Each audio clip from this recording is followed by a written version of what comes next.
In today's video, I'm going to teach you how to change a specific color in Photoshop. We're going to keep things straightforward and easy to follow. So even if you're new to Photoshop, you'll be able to do this like a pro.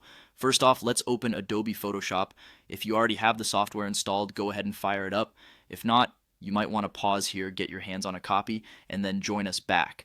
With Photoshop open, the next thing you want to do is add your image. So locate the image you'd like to work on. You can either drag and drop it directly into Photoshop, or you can go through the File menu, click on Open, and select your image from your computer's file directories. It's crucial that you're now viewing the image in your workspace, ready for editing. Once your image is up, what we're looking to do is select the specific color you want to change. For this, we make use of the eyedropper tool. It's an intuitive tool that captures the color you click on within your image. So find and select the eyedropper tool, which is often located a few tools down on the tool panel to the left side of your screen. Once you've selected that tool, go ahead and click on the part of your image where the color you'd like to change is present. You'll notice the foreground color changing to match the color you've selected.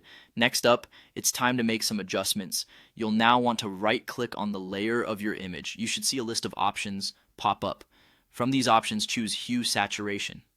This step is crucial because it allows you to tweak the colors in your selected portion of the image without altering the rest of your image.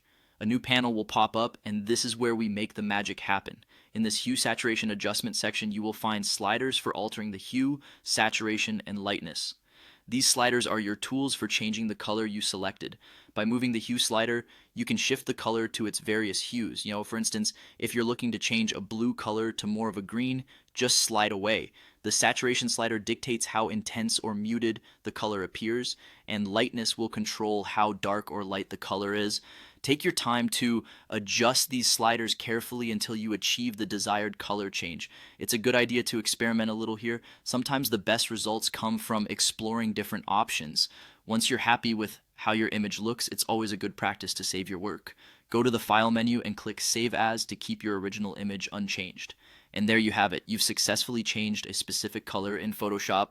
Remember, practice makes perfect, so feel free to try this technique with different images and colors to truly master it. Thank you for watching, and happy editing.